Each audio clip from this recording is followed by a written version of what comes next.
ನಮಸ್ಕಾರ. ತಮ್ಮ ಹೆಸರು ಸರ್? ನಾಗೇಶ್ ಅಂತ. T N Nagesh. ಅರೂರು ಗ್ರಾಮ ಪಂಚಾಯತಿ ಮಾಜಿ ಅಧ್ಯಕ್ಷರು ಹಾಗೂ ಅಲ್ಲಿ ಹಾಲಿ ಸದಸ್ಯರು. ಓಕೆ ಸರ್, ಮೊದಲನೇ ಬಾರಿ ಇದೇ ಫಸ್ಟ್ ನಾವು ಪ್ರಥಮವಾಗಿ ಅಂದರೆ ಅದ್ರ ಮೊದಲು ಸ್ವಲ್ಪ ರಾಜಕೀಯದಲ್ಲಿ ಸ್ವಲ್ಪ ಅನುಭವ ಇತ್ತು. ಏನೋ ಅದೃಷ್ಟ ಇತ್ತು. ನಾವೆಲ್ಲ ಇದಕ್ಕೆ ಚುನಾವಣೆಯಲ್ಲಿ ಗೆದ್ದು ಮೊದಲನೇ ಸಲ ಗೆದ್ದು ಇವಾಗೆಲ್ಲ ಮಾಜಿ ಅಧ್ಯಕ್ಷರಾಗಿ ಹಾಗೂ ಇವಾಗ ಹಾಲಿ ಸದಸ್ಯರಾಗಿ ಇವಾಗ ಕೆಲಸ ಮಾಡ್ತಾ ಇದ್ದೀವಿ ಅರೂರು ಗ್ರಾಮ ಪಂಚಾಯತಿಯಲ್ಲಿ. ಮತ್ತು ಇವಾಗ ನಮ್ಮ ಗ್ರಾಮ ಪಂಚಾಯತಿ ಅಂದರೆ ಗ್ರಾಮ ಪಂಚಾಯತಿಗೆ ಬೇಕಾಗಿರೋ ಸೌಲಭ್ಯಗಳನ್ನು ಮಾತ್ರ ನಾವು ಗ್ರಾಮಕ್ಕೆ ಯಾವ ಅನುಕೂಲ ಬರ್ತದೋ ಸರ್ಕಾರದಿಂದ ಆಗಲಿ ಬೇರೆ ಯಾವುದಾದ TPS ಆಗಲಿ ZP ಆಗಲಿ ಸೌಲಭ್ಯ ಯಾವ ಬಂದರೆ ಅದು ನಮ್ಮ ಊರಿಗೆ ಬಂದಿರೋವನ್ನು ವೇಸ್ಟ್ ಮಾಡಿದ್ರೆ ಪ್ರತಿಯೊಂದು ಎಲ್ಲ ಮಾಡ್ತಾ ಇದ್ದೀವಿ. ಅದರಲ್ಲಿ ಒಂದನೇದು ನಮ್ಮ ಗ್ರಾಮ ಪಂಚಾಯತಿ ಸದಸ್ಯನಾದ ಮೇಲೆ ಊರಿನ ಎಲ್ಲ ಸೌಕರ್ಯಗಳನ್ನು ಮಾಡೋದು ನಮ್ಮ ಕರ್ತವ್ಯ. ಒಂದನೇದಂದರೆ ನೀರಿನ ವ್ಯವಸ್ಥೆ. ಮೊದಲು ನಮ್ಗೆ ಬೇಕಾಗಿರೋದು ಮೊದಲನೇದು ನೀರಿನ ವ್ಯವಸ್ಥೆ, ಎರಡನೇದು ಮನೆಗಳ ವ್ಯವಸ್ಥೆ, ಮೂರನೇದು ವಿದ್ಯುತ್. ಈ ಮೂರು ಮೇಯ್ನು ನಮಗೆ ಸಮಸ್ಯೆ. ಗ್ರಾಮ ಪಂಚಾಯತಿ ಸದಸ್ಯರಾದ ಮೇಲೆ ಗ್ರಾಮ ಪಂಚಾಯತಿಯಲ್ಲಿ ಮನುಷ್ಯನಿಗೆ ಬೇಕಾಗಿರೋದು ಮೇಯ್ನ್ ಅಂದರೆ ಇದೆ. ಈ ಎಲ್ಲ ಕೆಲಸಗಳನ್ನು ನಾವು ಮಾಡುವ ಅಧಿಕಾರ ನಮಗೆ ಇರ್ತದೆ. ಯಾಕೆಂದರೆ ಪ್ರತಿಯೊಬ್ಬರು ನಮಗೆ ಎಲೆಕ್ಷನ್ ಓಟ್ ಹಾಕಿಸಿ ಒಂದು ಪ್ರಜೆಯಾಗಿ ಮಾಡಿ ನಾವು ಸೌಲಭ್ಯಗಳನ್ನು ಮಾಡಬೇಕು. ಅದರಿಂದ ನಾವು ಪ್ರತಿದಿನ ಅದಕ್ಕೆ ಕೆಲಸ ಮಾಡಬೇಕು ಅಂತ ನಾವಲ್ಲಿ ಸ್ವಲ್ಪ ಭಾವನೆ. ಯಾವುದಾದ್ರೂ ಸ್ಕೀಮ್ ಬಂದರೆ ಅದರಲ್ಲಿ ವೇಸ್ಟ್ ಆಗ್ತೀರಾ ಇದೆಲ್ಲ ಪ್ರತಿಯೊಂದು. ಇವಾಗ ಮನೆಗಳು ಬಂದರೆ ಬಡವರಿಗೆ ಮನೆಗಳು ಹಾಕ್ಸೋದು, ಏನಾದರೂ ನೀರು ಹೆಚ್ಚು ಕಮ್ಮಿ ಆದರೆ ಹೊಸದಾಗಿ ಬೋರ್ವೆಲ್ಲು ಸಹ ಹಾಕಿದ್ದೀವಿ. ಇವಾಗ ಎಲ್ಲ ಜಸ್ಟ್ ಇವಾಗ ಸುಮಾರಾಗಿ ಒಂದು 1 ತಿಂಗಳು 2 ತಿಂಗಳು ಆಗಿರುತ್ತೆ. ಇನ್ನು ಸರ್ವಿಸನ್ನು ಕೊಟ್ಟಿಲ್ಲ. ಅದರಿಂದ ನೀರು ವ್ಯವಸ್ಥೆಯನ್ನು ಮಾಡ್ತಾ ಇದ್ದೀವಿ. ಅದು ಅಲ್ಲದೆ 6 ತಿಂಗಳಿಗೊಂದ್ಸಲ ನಾವು ವಿದ್ಯುತ್ ಬೀದಿನಲ್ಲಿರುವ ಲೈಟ್ಗಳೇನಾದರೂ ಕೆಟ್ಟೋದ್ರೆ ಹೊಸದಾಗಿ ಹಾಕ್ಸೋದು. ಮತ್ತು ಈ ಚರಂಡಿಗಳನ್ನು ಕ್ಲೀನ್ ವ್ಯವಸ್ಥೆ ಮಾಡೋದು ನಮ್ಮ ಸೌಲಭ್ಯ. ಎಲ್ಲ ಸ್ವಚ್ಛತೆ ಮಾಡಿಸೋದು ಈ ಸೌಲಭ್ಯಗಳನ್ನು ನಾವೆಲ್ಲ ಮಾಡ್ತಾ ಇದ್ದೀವಿ. ಈ ಬಡವರಿಗೆ ಬೇಕಾದ ಮನೆಗಳು ಒಂದು ವರ್ಷಕ್ಕೆ 1-2 ಬರ್ತದೆ. ಅದರಲ್ಲಿ ಯಾರು ಬಡವರಿದ್ರೆ ಅವ್ರಿಗೆ ಮನೆಗಳು ಹಾಕ್ಸೋದು, ಅವ್ರಿಗೆ ಬೇಕಾದ ವ್ಯವಸ್ಥೆಗಳನ್ನು ಮಾಡಿಸೋದು, ಇದೆಲ್ಲ ನಾವೆಲ್ಲ ಇಲ್ಲಿ ನಮ್ಮ ಊರ ಸದಸ್ಯರಾಗಿ ನಾನು ಮಾಡ್ತಾ ಇದ್ದೀನಿ.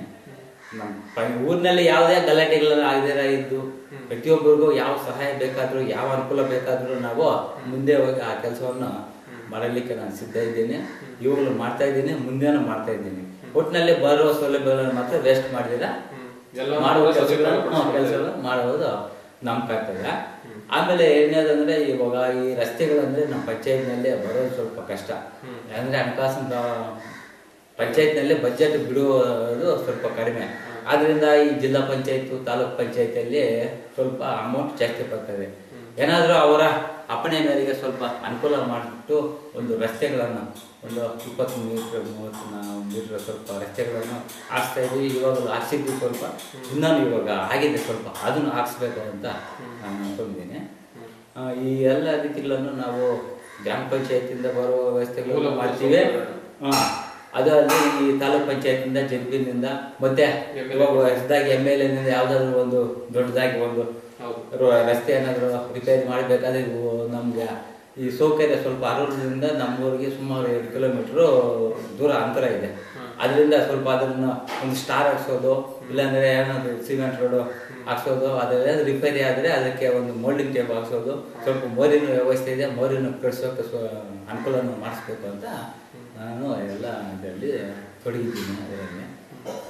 ಮತ್ತು ಇನ್ನೇನಾದರೂ ಏನು ಬೇಕಾದರೂ ವ್ಯವಸ್ಥೆಗಳು ಮಾಡಿಸೋಕ್ಕೆ ನಾವು ಒಂದು ರೇಷನ್ ಕಾರ್ಡ್, ಇವಾಗ ಮೊದಲನೇ ಪ್ರಾಬ್ಲಮ್ ರೇಷನ್ ಕಾರ್ಡು ಬಂದಿದೆ. ರೇಷನ್ ಕಾರ್ಡ್ಗೂ ಸುಮಾರು ಅಂದರೆ ಈ ಒಂದೊಂದು ಊರಿಗೆ ಒಂದು 3/4% ಪ್ರತಿಯೊಂದು ಊರಿಗೆ ಬಂದಿದೆ. ಒಂದು 25% ಬರ್ತಾ ಇಲ್ಲ.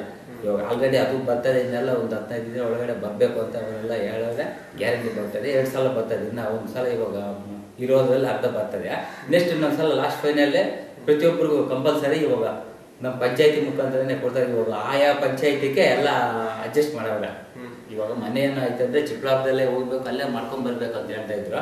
ಇವಾಗೇನು ಅದೇನಿಲ್ಲ, ಪ್ರತಿಯೊಂದು ಪಂಚಾಯತಿಗೆ ಬಂದು ಇವಾಗ ಗ್ರಾಮಕ್ಕೆ ಬಂದು ಅವರೇ ಕೊಡ್ತಾರೆ ಅಂತ ಹಾಡು ಬಂದಿದೆ. ಮನೆ ಎಲ್ಲ ಬಂದು ಎಲ್ಲ ಸೇವಿಂಗಿನೆಲ್ಲ ಹಾಕ್ಸ್ಕೊಂಡವ್ರು ಬರ್ತಾರೆ. ನೆಕ್ಸ್ಟ್ ವಾರದಲ್ಲಿ ಬರ್ತವೆ ಇದು ಸೌಲಭ್ಯ. ಮಾಮೂಲಿ ರೇಷನ್ ಕಾರ್ಡ್ ಇದನ್ನು ಇದೇ ರೀತಿ ಬೇರೆ ಯಾವ್ದನ್ನ ಅಂಗವಿಕಲ ಆಗ್ಬೋದು, ಅವೆಲ್ಲ ಆಲ್ರೆಡಿ ಶಾಲಾ ಕಟ್ಟಡಕ್ಕೆ ಅಥವಾ ಅಂಗನವಾಡಿ ಶಾಲಾ ಕಟ್ಟಡನ ಇವಾಗ ಸದ್ಯಕ್ಕೆ ನಮಗೇನು ಪರವಾಗಿಲ್ಲ, ಶಾಲೆಗೇನೆ ಏನು ಬೇಕೆಲ್ಲ ಅನುಕೂಲ ಆಗಿದೆ. ಆದರೆ ಒಂದು ಇವಾಗ ಇದು ಅಂಗನವಾಡಿ ಇದು ಯಾಕಂದರೆ ನಮ್ಮ ಸುತ್ತಮುತ್ತದಲ್ಲಿ ಬೆಟ್ಟಗುಡ್ಗಳೆಲ್ಲ ನಮ್ಮದು ಒಂದೇ ಸಮುದಾಯ ಲೆವೆಲ್ ಆಗಿರುವ ಭೂಮಿ, ಅದರಲ್ಲಿ ನಮ್ಗೆ ವೇಸ್ಟೇಜ್ ಯಾವುದೂ ಇಲ್ಲ. ಇವಾಗ ಅಂಗನವಾಡಿಗೆ ಕಟ್ಟಬೇಕಾದ್ರೆ ಸ್ವಲ್ಪ ಜಾಗ ಬೇಕು, ಆ ಜಾಗ ನಮಗೆ ಇವಾಗ ಅನುಕೂಲ ಇಲ್ಲ. ಆದ್ರೂ ಅನುಕೂಲ ಯಾರನ್ನ ಬೇರೆ ಸ್ವಲ್ಪ ಅಡ್ಜಸ್ಟ್ ಮಾಡಿಕೊಂಡು ಕಟ್ಟಬೇಕು ಅಂತ ನಾವು ಇದ್ದೀವಿ. ಅದರಲ್ಲಿ ಇದ್ರೂ ಇವಾಗ ಯಾರು ಕೊಡ್ತಾ ಇಲ್ಲ. ಇವಾಗ ಅಕಸ್ಮಾತ್ ಅಷ್ಟೋ ಇಷ್ಟ ಗ್ರಾಮ ಪಂಚಾಯತ್ ತಾನೇ ಇದ್ರೆ ಇವಾಗ ಏನು ಮಾಡ್ತಾರೆ ಅಂದರೆ ಅವ್ರವ್ರ ಮನೆ ಇರೋದು ಏನಾದ್ರು ಖರಾಬ್ ಇದ್ರೂ ಅವ್ರವ್ರ ಮನೆಯವ್ರು ಏನು ಮಾಡ್ತಾರೆ, ಅವ್ರಿಗೆ ಸಂಬಂಧಪಟ್ಟಿದ್ದು ನಮ್ದಂತೆಲ್ಲ ಲೆಕ್ಕ ಇದು ಮಾಡಿಬಿಟ್ಟು ಅವ್ರ ಎಲ್ಲ ಇದಿರ್ತಾರೆ. ಖಾಲಿ ಇರೋ ಜಾಗನೇ ಸಿಕ್ಕಲ್ಲ, ಖಾಲಿ ಇರೋಲ್ಲ. ಏನಾದ್ರು ಪಕ್ಕದಲ್ಲಿ ಏನಾದ್ರು ಒಂದು ಹಳ್ಳನೋ ಇಲ್ಲಾಂದ್ರೆ ಬೆಟ್ಗುಡ್ಡಿಗಳು ಸ್ವಲ್ಪ ಏನಾದ್ರು ಇದ್ರೆ ಅವಾಗ ಮಾತ್ರ ವೇಸ್ಟೇಜ್ ಇರ್ತದೆ ನೋಡ, ಆವಾಗ ಬೇಕಾದ್ರೆ ನಾವು ಅಡ್ಜಸ್ಟ್ ಮಾಡ್ಕೋಬಹುದು. ಅಂದ್ರೆ ಯಾವ್ದು ಇಲ್ಲದೆ ಇದ್ರೆ ನಾವೇನು ಮಾಡೋಕ್ಕಾಗಲ್ಲ.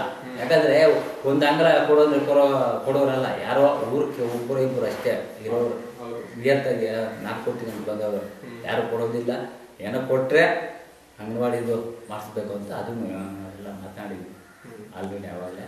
ಸರ್, ನೀವು ರಾಜಕೀಯ ಬರೋ ಮುಂಚೆ ನೀವು ಒಂದು ಏನು ವೃತ್ತಿ ಮಾಡ್ಕೊಂಡಿದ್ರಿ ಸರ್? ಏನಿಲ್ಲ, ನಾವು ಮಾಮೂಲಿ ಸ್ವಲ್ಪ ವ್ಯವಸಾಯದಲ್ಲಿ ಇದ್ವು. ನಮಗೂ ನೀರು ವ್ಯವಸ್ಥೆ ಇದೆ. ನಾವು ಸುಮಾರು ಅಂದರೆ ಒಂಬಡಿ ಕುಟುಂಬ ಸುಮಾರು 15 ಜನ ಇದ್ವಿ. ಫಸ್ಟ್ ರಾಜಕೀಯಕ್ಕೆ ಬಂದಾಗ ನಾವು 15 ಜನ ಇದ್ವಿ ಒಟ್ಟಿನಲ್ಲಿ. ಏನೋ ಕಾರಣಾಂತರದಿಂದ ಸ್ವಲ್ಪ ಡಿವೈಡ್ ಆಗಿಬಿಟ್ಟಿದ್ವಿ. ಇವಾಗ ಒಂದು ಮನೆಯಿಂದ 4 ಮನೆಗಳಾಗಿವೆ. ಅರ್ಥಾಯ್ತು. ಅದರಲ್ಲಿ ಸ್ವಲ್ಪ ಇವಾಗ ರಾಜಕೀಯದಲ್ಲಿ ಬಂದ ಮೇಲೆ ನಾವು ಡಿವೈಡ್ ಆಗಿದ್ವಿ. ಇವಾಗ ಊರಿನ ವ್ಯವಸ್ಥೆನೂ ತಮ್ಮ ಕೈಯಲ್ಲಿದೆ, ಮನೆಗಳ ವ್ಯವಸ್ಥೆನೂ ತಮ್ಮ ಕೈಯಲ್ಲಿದೆ. ಸಂಸಾರನೂ ಇವಾಗ ನಡೆಸ್ಕೋಬೇಕು. ಅವಾಗ ಅಂದರೆ ಸಂಸಾರ ನಡೆಸೋದೇನಿಲ್ಲ, ಎಲ್ಲ ಬೇರೆಯವ್ರು ನೋಡ್ಕೊಂತ ಇದ್ರು. ಊರಿನ ವ್ಯವಸ್ಥೆ ಜಾಸ್ತಿ ಇತ್ತು. ಇವಾಗ ಇದು ನೋಡ್ಕೊಬೇಕು, ಇದು ನೋಡ್ಬೇಕು, ಎರಡೂ ನೋಡ್ತಾ ಇದ್ವಿ. ಯಾವ ರೀತಿ ಒಂದು ರಾಜಕೀಯ ಬಗ್ಗೆ ಒಲವು ಮೂಡಿತು ಸರ್ ತಮಗೆ ಈ ಒಂದು ಕುಟುಂಬದಲ್ಲಿ ಅದೇ ರಾಜಕೀಯದಲ್ಲಿ ಅಂದರೆ ನಾವು ಫಸ್ಟು ರಾಜಕೀಯಕ್ಕೆ ಬರಬೇಕಾದ್ರೆ ಸ್ವಲ್ಪ ಉತ್ಸಾಹ ಅದು. ಯಾಕಂದರೆ ಒಬ್ಬರೇ ಅದು ಕೆಲಸ ಮಾಡ್ತಾ ಇದ್ರೆ ಆ ಕೆಲಸ ಅದು ಸರಿಯಾಗಿಲ್ಲ, ಇನ್ನೂ ಚೆನ್ನಾಗಿ ಮಾಡಬೇಕು. ನಾವು ಆ ಒಬ್ಬರಿಗೆ ಅನುಕೂಲ ಮಾಡಬೇಕು ಅಂತ ನಮಗೊಂದು ಅಭಿಲಾಷೆ ಆಯಿತು. ಅದರಿಂದ ನಾನು ಹೋಗಿ ಅದರಲ್ಲಿ ಸ್ವಲ್ಪ ಎಲ್ಲರಿಗೂ ಅನುಕೂಲ ಮಾಡೋಣ. ಮನೆಗಿದ್ರೆ ಮನೆಗೆ ಇರ್ತೇವೆ, ಏನೋ ಒಂದು ಕೆಲಸ ಕಾರ್ಯ ಮಾಡಿ ಪರವಾಗಿಲ್ಲಪ್ಪ ಅಂದರೆ ಮನುಷ್ಯನಾಗಿ ಹುಟ್ಟಿದ ಮೇಲೆ ಯಾರಿಗನ್ನ 4 ಜನಕ್ಕೆ ಸಹಾಯ ಮಾಡಬೇಕು, ಪರವಾಗಿಲ್ಲಪ್ಪ ಅನ್ಸ್ಕೊಳ್ಬೇಕು. ಆ ರೀತಿ ಕೆಲಸ ಮಾಡಬೇಕು ಹೊರತು ರಾಜಕೀಯಕ್ಕೆ ಬಂದು ಸುಮ್ಮನೆ ಇದ್ರೂ ಸರಿಯಾಗಿರಲ್ಲ. ಆದ್ದರಿಂದ ನಾವು ರಾಜಕೀಯಕ್ಕೆ ಬರಬೇಕು, ನೆರೆಯವರಿಗೆ ಸಹಾಯ ಮಾಡಬೇಕು, ಕೆಲಸವನ್ನು ಮಾಡಬೇಕು, ಪ್ರತಿಯೊಬ್ಬರಿಗೆ ಯಾವುದು ತೊಂದರೆಗಳನ್ನು ನಿರ್ವಹಣೆ ಮಾಡಬೇಕು. ಏನೋ ನಾವು ಉನ್ನತ ಮಟ್ಟಕ್ಕೆ ಹೋಗ್ಬೇಕು ಅಂತ ನನ್ನ ಅಭಿಪ್ರಾಯ. ಒಟ್ಟಿನಲ್ಲಿ ಇದೇ ರೀತಿ ಒಂದು ರಾಜಕೀಯದಲ್ಲಿ ಬೆಳಿತೀರಂತ ಅಭಿಲಾಷೆ ಇದೆ ಸರ್? ಇವಾಗ ಫಸ್ಟು 1ನೇ ಕ್ಲಾಸ್ನಿಂದ 10ನೇ ಕ್ಲಾಸ್ವರೆಗೆ ಯಾವ ರೀತಿ ಹೋಗ್ತಾರೋ ಅದೇ ರೀತಿಯಲ್ಲಿ ನಾವು ಗ್ರಾಮ ಪಂಚಾಯತಿ ಗ್ರಾಮ ಪಂಚಾಯತಿನಲ್ಲಿ ನಾವು ಸ್ಟಾರ್ಟಿಂಗ್ ಆದ್ರೆ ಗ್ರಾಮ ಪಂಚಾಯತ್ನಲ್ಲಿ ಯಾವ ರೀತಿಯಲ್ಲಿ ನಾವು ಅದರಿಂದ ಇವಾಗ ಟಿ ಪಾಸ್ ಇರ್ತದೆ, ಫಸ್ಟು ಜಡ್ಪಿ ಇರ್ತದೆ, ಆಮೇಲೆ ML ಇರ್ತದೆ. ಇದರಿಂದ ಫಸ್ಟ್ರಿಂದ ಹೋದ್ರೆ ಎಕ್ದಮ್ ಹೋಗಿ ಅಲ್ಲಿ ಆ ಟೇಬಲ್ಲಿ ಹೋದ್ರೆ ಇದರಲ್ಲಿ ಏನು ಗೊತ್ತಾಗಲ್ಲ. ಹೌದು, ಸಮಸ್ಯೆಗಳು ಇದರಲ್ಲೇ ನಾವು ಹೋಗಿ ನೋಡಿದ್ರೆ ಇದರಲ್ಲಿ ಏನೋ ಊರಿನ ಸಮಸ್ಯೆ ಏನೋ ಇರ್ತದೆ ಎಲ್ಲ ಗೊತ್ತಾಗ್ತದೆ. ಊರ ಸಮಸ್ಯೆ ಗೊತ್ತಿರದೆ ನಾವು ಎಲ್ಲ ಬರೀ ಪಂಚಾಯತ್ ಸಮಸ್ಯೆ ಮಾತ್ರ ನೋಡ್ತಾ ಇದ್ರೆ ಏನೋ ಗೊತ್ತಾಗಲ್ಲ. ಫಸ್ಟು ಊರಿನ ಸಮಸ್ಯೆ ನೋಡ್ಕೋಬೇಕು, ನೆಕ್ಸ್ಟ್ ಪಂಚಾಯತ್ ಸಮಸ್ಯೆ ನೋಡಬೇಕು. ಆವಾಗ ನೋಡಿದ್ರೆ ಅವರು ಮುಂದುವರಿಯಕ್ಕೆ ಸ್ವಲ್ಪ ಅನುಕೂಲ ಇರ್ತಾರೆ. ಎದ್ದು ಮೊಬೈಲ್ ನೋಡಿದ್ರೆ ಏನು ಗೊತ್ತಾಗ್ತದೆ, ಏನು ಗೊತ್ತಾಗಲ್ಲ. ಅದರಿಂದ ಈ ಒಂದು ಸರ್, ಈಗ 3 ವರ್ಷ ಅವಧಿ ಕಳೆದಿದ್ದೀರಾ ಪಂಚಾಯತ್ ಸದಸ್ಯರಾಗಿ, ಆಯ್ಕೆ ಕೂಡ ಅಧ್ಯಕ್ಷರು ಕೂಡ ಆಗಿದ್ದೀರಿ. ಈಗ ಉಳಿದಿರುವಂತ ಅವಧಿಯಲ್ಲಿ ಇನ್ಯಾವ ರೀತಿ ಒಂದು ಅಭಿವೃದ್ಧಿ ಕಾರ್ಯಗಳು ಮಾಡ್ಬೇಕು ಅಂತ ಅನ್ಕೊಂಡಿದ್ದೀರಿ?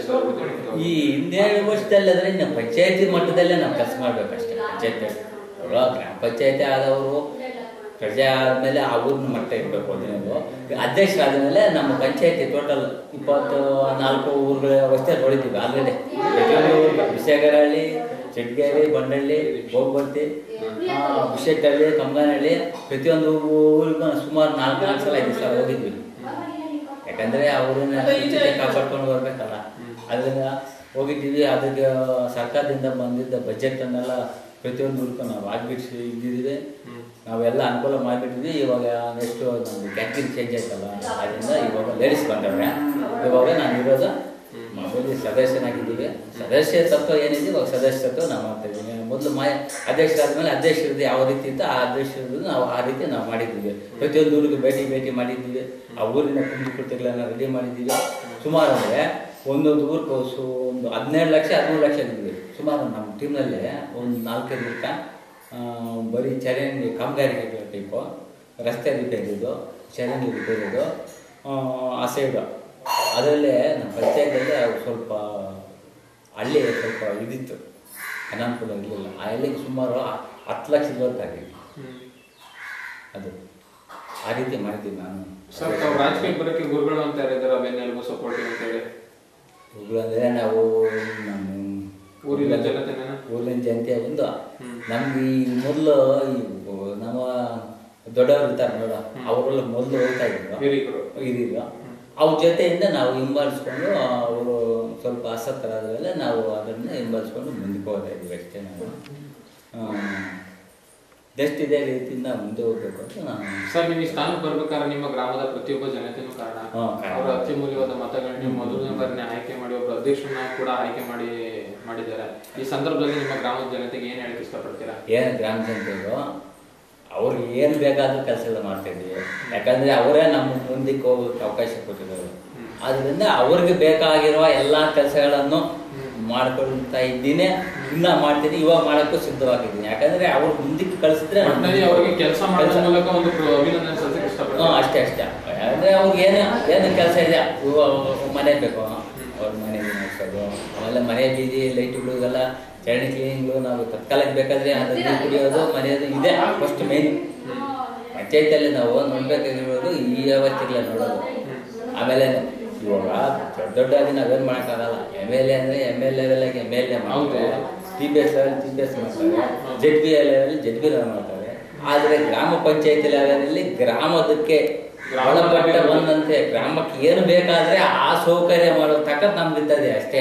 ಇವಾಗ ಗ್ರಾಮ ಪಂಚಾಯತಿ ಅವರು TPS ZB ಅವರು ಮಾಡ್ದಂಗೆ ನಾವು ಮಾಡೋಕ್ಕಾಗಲ್ಲ. ಆಯ್ತಾ? ಅವರು ಯಾವ ರೀತಿ ಮಾಡ್ತಾರೆ ಅದೇ ರೀತಿ ನಮ್ಮ ಊರಿನ ವ್ಯವಸ್ಥೆ ನಾವು ಮಾಡ್ತೀವಿ. ನೆಕ್ಸ್ಟ್ ಚಾನ್ಸ್ ಇದ್ರೆ ಮುಂದಿನ ಬೇಕಾದ್ರೆ ನಮ್ಮ ಜವಾಬ್ದಾರಿ ನಾವು ನೋಡ್ತೀವಿ. ನಾವು ಅವ್ರ ಜವಾಬ್ದಾರಿ ನಾವು ಮಾಡೋಕ್ಕಾಗಲ್ಲ. ಬೇಕಾದ್ರೆ ಅವ್ರು ಬಂದು ನಮ್ಮ ಜವಾಬ್ದಾರಿ ಮಾಡ್ಬೋದು, ನಾವು ಹೋಗಿ ಅವ್ರು ಮಾಡೋಕ್ಕಾಗಲ್ಲ. ನಮ್ಮ ತಾಕತ್ತಿದ್ದೆ ನಾವು ಅಷ್ಟು ಮಾಡ್ಬೇಕಾಗ್ತದೆ. ನಮ್ಮ ಊರಿನ ಬಗ್ಗೆ ನಾವು ನೋಡ್ಕೋಬೇಕು ಅಷ್ಟೇ, ಬೇರೆ ಅವ್ರದ್ದೇನು ಮಾಡೋಕ್ಕಾಗಲ್ಲ. ಆದರೂ ನಾವು ಆದಷ್ಟು ಮಾಡ್ತಾನೆ ಇದ್ದೀವಿ. ಇದೇ ರೀತಿಯಾದ ಅಭಿವೃದ್ಧಿ ಕಾರ್ಯಗಳು ಮಾಡ್ತಾ ಇದ್ದೀವಿ. ಇವಾಗ ನೆಕ್ಸ್ಟ್ ಆಮೇಲೆ ಈ ಕಾಮಗಾರಿಗಳಲ್ಲಿ ದಾರಿಗಳ ಹೊಲ ಹೋಗೋ ದಾರಿಗಳನ್ನ ಹೋಗಿ ಅಡ್ಜಸ್ಟ್ ಮಾಡ್ತೀವಿ ಅಂತ ಕೆರೆ ಹೂಳ ತೆಗೆದು ಮಾಡ್ತಾ ಇದ್ದೀವಿ. ಆಮೇಲೆ ನಮ್ಮದು ಆ ಕೆರೆಯಿಂದ ಒಂದು ಇದು ಬರ್ತದೆ, ಒಂದು ಸಣ್ಣ ಕಾಲಕ್ಕೆ, ಅದನ್ನು ರಿಪೇರಿ ಸ್ವಲ್ಪ ಮಾಡಿಸಿದ್ದು ಇನ್ನೂ ಸ್ವಲ್ಪ ರಿಪೇರಿ ಐತೆ, ಅದನ್ನು ಮಾಡ್ತೀವಿ. ಅದೇನಿಲ್ಲ ಈ ಸೌಲಭ್ಯ ಇದು. ಇವಾಗ ನಮ್ಮ ಈ ಮುಖ್ಯಮಂತ್ರಿಗಳು ಎಲ್ಲ ಈ ಪ್ರತಿಯೊಂದು ಹೊಲಕ್ಕೆ ದಾರಿ ಅಂತ ಮಾಡಿಬಿಟ್ಟವ್ರು ಇವಾಗ ಸ್ಕೀಮು. ಅದರಿಂದ 2-3 ಲೈನ್ಗೆಲ್ಲ ಎಲ್ಲ ನಾವು ಎಂಟ್ರಿ ಮಾಡಿದ್ದೀವಿ. ಪಂಚಾಯತಿಗೆಲ್ಲ ಭರ್ತಿ ಮಾಡಿಬಿಟ್ಟಿದ್ದೀವಿ. ಅದು ಚಾನ್ಸ್ ಕೊಡ್ತಾರೆ ಅವ್ರದ್ದು, ಅದನ್ನು ನಾವು ಮಾಡಿಸ್ತೀವಿ. ಯಾಕಂದರೆ ಇವಾಗ ಚಾನ್ಸ್ ಅವರೇ ಕೊಟ್ಟಾರೆ, ಮಾಡಿಸ್ಬೋದು ಮಾಡ್ತೀವಿ ಅಂತ ಉದ್ಯೋಗ ಖಾತೆ ಇಲ್ಲ, ಆ ರೀತಿ ಮಾಡ್ತೀವಿ ನಾವು. ಅದನ್ನು ಪ್ರತಿಯೊಂದು ಮಾಡ್ತೀವಿ ಅಂತ ನಾನು ಹೇಳ್ತಾ ಇದ್ದೀನಿ. ಓಕೆ ಸರ್, ಇದೇ ರೀತಿಯ ಒಂದು ರಾಜಕೀಯದಲ್ಲಿ ಬೆಳೀರಿ ಅಂತ ಹೇಳ್ತಾ ಇಷ್ಟು ಕಾಲ ನಾನು ತಮ್ಮ ಮನದಾಳದ ಮಾತುಗಳನ್ನ ಹಂಚಿಕೊಂಡಿದ್ದಕ್ಕೆ ಧನ್ಯವಾದಗಳು. ಮಾಡ್ತೀನಿ. ಪ್ರತಿಯೊಬ್ಬರಿಗೂ ನಾನು ನಮಸ್ಕಾರಗಳು. ಧನ್ಯವಾದಗಳು.